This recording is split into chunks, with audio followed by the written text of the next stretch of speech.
We ready? Yes, of course. Thank you all for joining us today. I'm Rania Mancarios, CEO of Crime Stoppers of Houston. I'm joined by Harris County District Attorney Kim Ogg, Crime Stoppers Director of Victim Services Andy Kahn, and Crime Stoppers Board Member and Human Trafficking Advocate Jennifer Homan, as well as two of our board members. We're here today to ask for the public's assistance to help us locate DeAundric Dorsey, a fugitive from justice who was sentenced to 40 years in prison by the Harris County jury on December 9, 2021 for trafficking a 16-year-old child. In a moment, you will hear more about his criminal history and current status. For over 40 years, Crime Stoppers of Houston has offered the greater Houston area and beyond an anonymous tool that has proven to be law enforcement's best tool for obtaining critical information about serious crimes and fugitives. Crime Stoppers of Houston is offering a cash reward of up to $5,000 for tips that lead to Dorsey's arrest. Human trafficking is something Crime Stoppers of Houston takes very seriously and works diligently every day with our law enforcement and community partners to combat. As we approach National Human Trafficking Awareness Month, this case highlights the importance of holding offenders accountable and making victims whole again. At this time, I'd like to welcome Andy Kahn to the podium. Good afternoon. My name is Andy Kahn, Director of Victim Services, Victim Advocacy, Crime Stoppers of Houston. I've been around a long time, and I've not seen what I'm seeing right now. This particular defendant, not a defendant anymore, he's a convicted felon, 40 years by a Harris County jury who took time out of their lives to do their civic duty only to have a violent habitual offender like DeAundric Dorsey decide, you know what, this trial I don't think is going to go my way, I'm just not going to show back up, and that's going to be the end of it.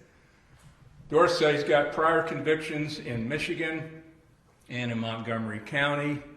The District Attorney's Office pleaded with the 180th District Court to keep him in custody. Instead, his bond was lowered to a minuscule $15,000 for aggravated sexual assault of a child, compelling prostitution, sexual assault of a child, and human trafficking.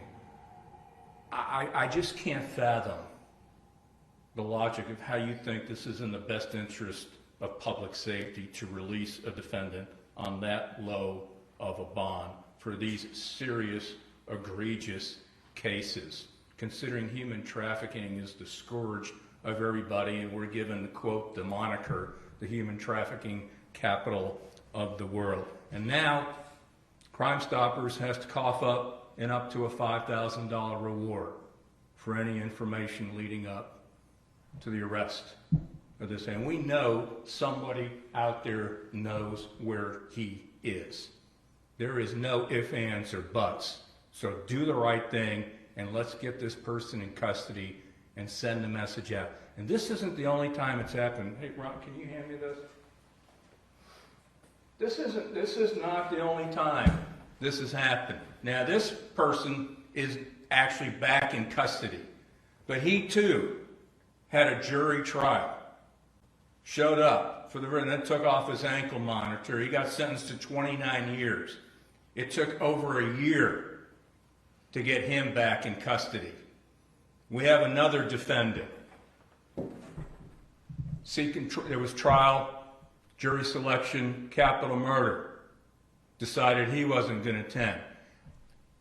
From my perspective, you're going to see more and more situations like this because as more and more cases actually come to disposition and go to a jury trial, you're talking about thousands of defendants that are on bond for violent offenses, from capital murder to aggravated sexual assault to human trafficking. They're now going to be having trials. So I think this is just the tip of the iceberg, what we're seeing right now with Dorsey. So again, the public, your eyes and ears out there. We need your help. Let's get him in before he hurts yet another young girl. I'm going to turn it over to Crime Stoppers board member, human trafficking advocate Jennifer Holman, to give you a perspective on someone that actually works in the trenches and how difficult these cases truly are to actually get to a jury, and especially for victims.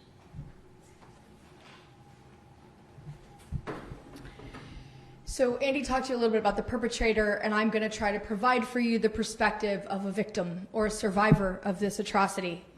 I want you to take yourself back to when you were 16 years old, 14, 12, and even 9, where we found children that have been taken out of the hands of these perpetrators. Imagine what your life's like at that point, right? You're having a good time, you're going to school, you're meeting other people, but then you meet DeAundric. And imagine being forced to have sex with multiple men a day and someone else taking the money for that act. A child that doesn't even have the ability to consent to have sex was forced by this man to do this. They caught him. They had a chance to put him away, but they gave him a bond. And then we had a judge that continuously lowered his bond, and bondsmen these days give you not only payment plans, but it's no longer 10%, but it's 5% down, and you can do a payment plan. They ask you to testify. They ask you to face the man that probably forced you to the most horrible thing that you can imagine in your life, with your parents not around, with people to help you, and you don't feel safe. And then this isn't the only one. Just recently I had a case, 7 aggravated assaults. He was facing 25 years. He pled to 10. They said, guess what? Well, we'll do the sentencing and we won't take you into custody until January so you can be home for the holidays. So at this point, this little girl, 16-year-old girl, her holidays are screwed. And now you're going to let this perpetrator off, let him go and be free to spend time with his friends and family over the holidays. I'm asking that you stand up, that you look for this man across our nation to bring this guy to justice and let us do what's right by this victim, by this survivor. Thank you.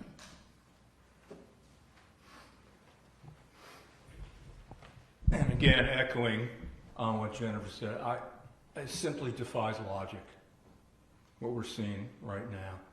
And there's got to be a message that enough is enough, and this can't happen again. And with that, I'm going to introduce Harris County District Attorney Kim Ogg to talk about what it's like for the prosecutors to have to do this, what they had to endure, what they have to go through for the victims, and what we have to do right now. Former Executive Director of Crime Stoppers, my longtime colleague at City Hall, and former Director of the Mayor's Anti-Gang Office, Kim Ogg.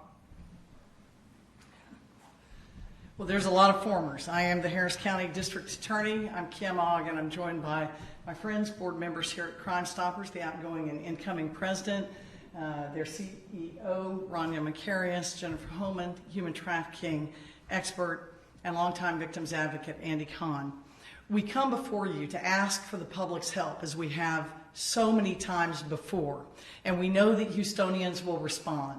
Yes, Crime Stoppers is offering up to a $5,000 reward for the rearrest of DeAundric Dorsey for the rape and human trafficking of a 16-year-old victim.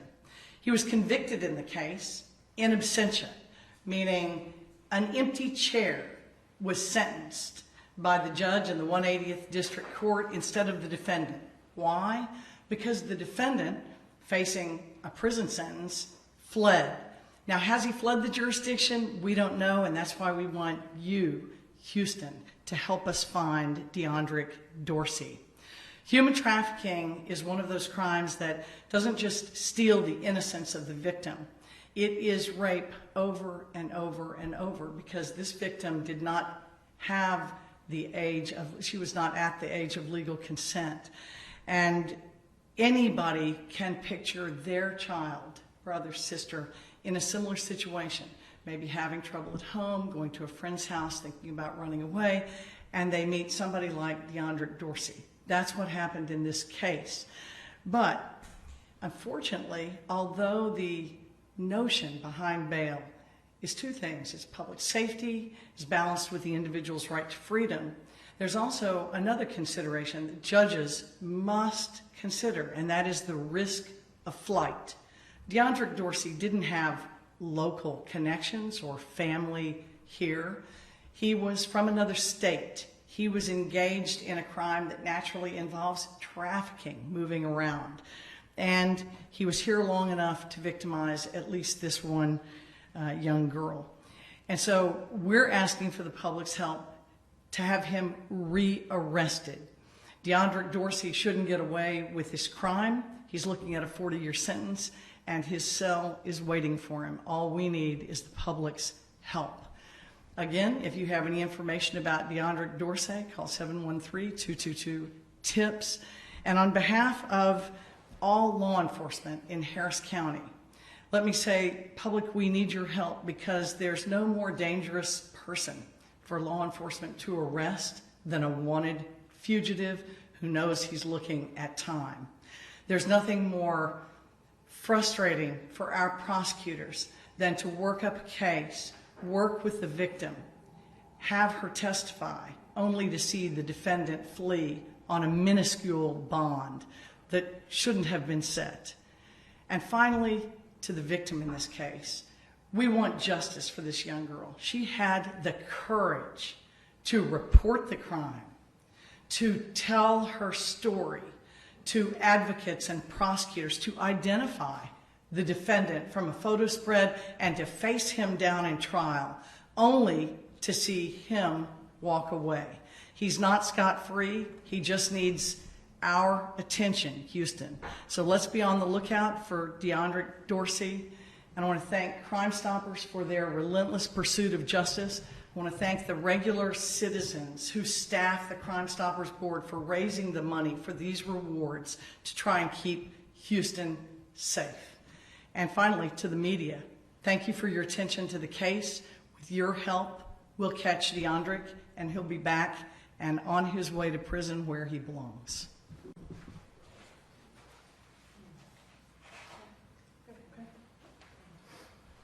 Thanks. Anybody have any questions? I have a question. So I was just talking with Judge Jones, DeShawn Jones, on the phone a couple of seconds ago, and he was saying that he doesn't think that this is an issue regarding bond because the suspect had been out on bond since February, showed up to a day or two of the trial, and then decided to flee. What would any of you say in response to that? Well, I can answer about the law. The judge is responsible for considering public safety, not just until the defendant is released on bail, but while they're in jail and while they're out of jail. And of course, trial is the culmination. It's the apex of the system and the tipping point for the accused. And that's where returning to court really comes into play. So I think it is important, and the law would affirm the importance of sufficient bail throughout the entire case. At no point does our responsibility stop in the criminal justice system, not when it comes to public safety. Respond to that. I would ask Judge Jones what his logic is. The man was out on multiple bonds already and then got another bond, but the judge doesn't think the bond issue is a problem?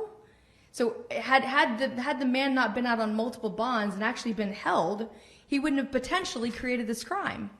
So, and victimized this young 16-year-old girl. So I would ask him to rethink his logic.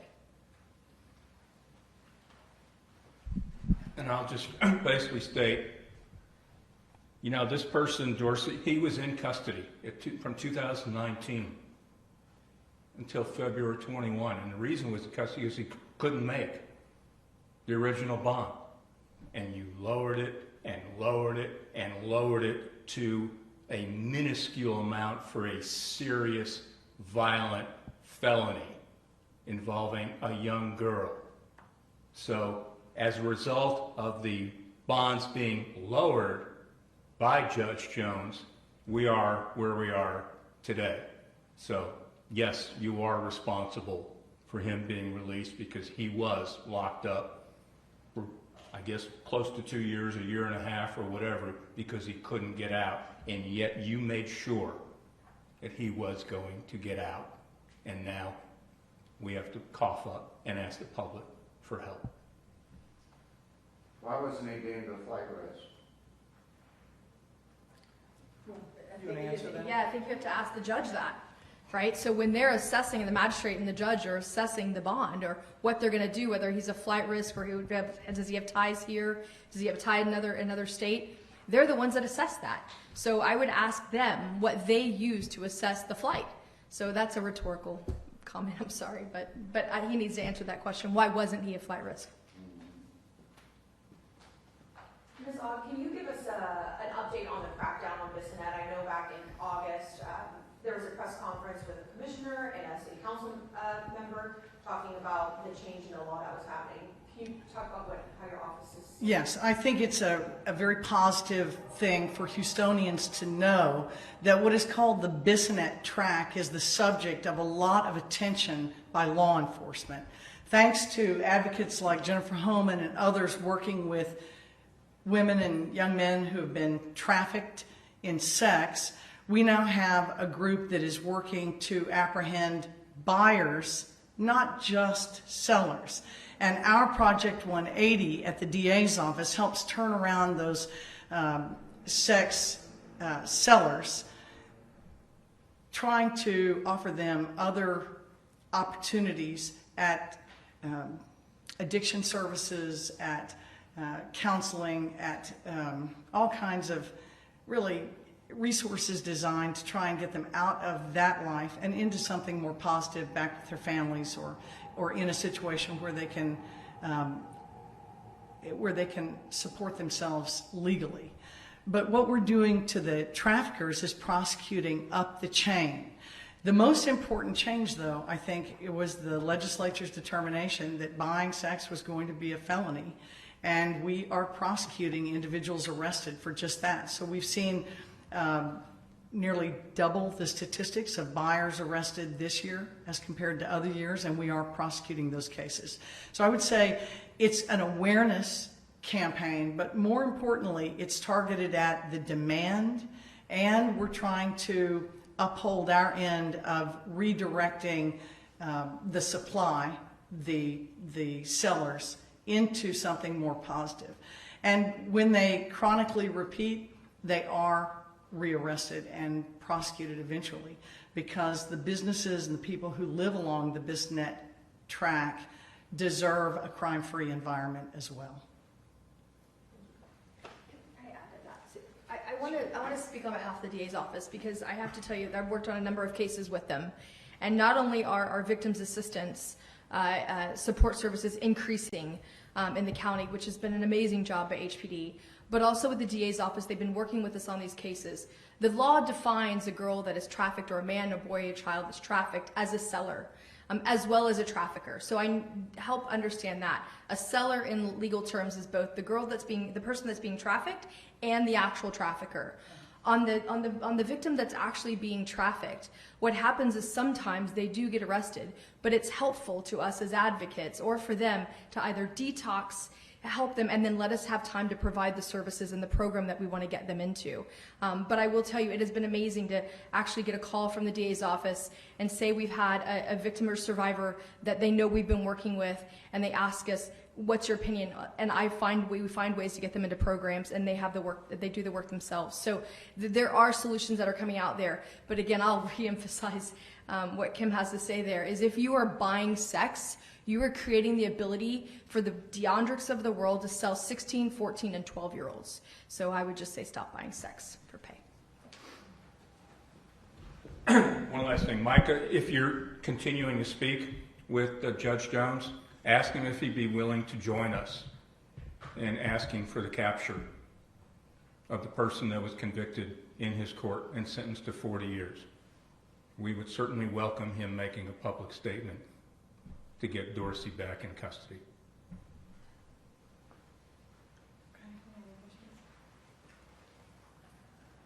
That's it. Thank you, everybody. Thank you very much. Thank you.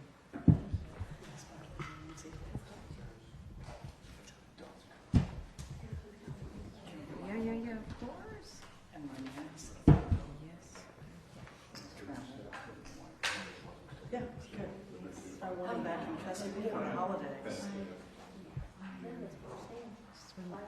continue to be in a lawsuit where it's I know, I hope No, you do. Shauna called me on the 700 assault. Send their letters to the DA. And now I got I think that's good. It's going to be, we're going to do it over. he was facing 25 years, but they missed his court date. They let him come back the next day. He went to 10. And then now they were like, so you can go to the holidays and you come back.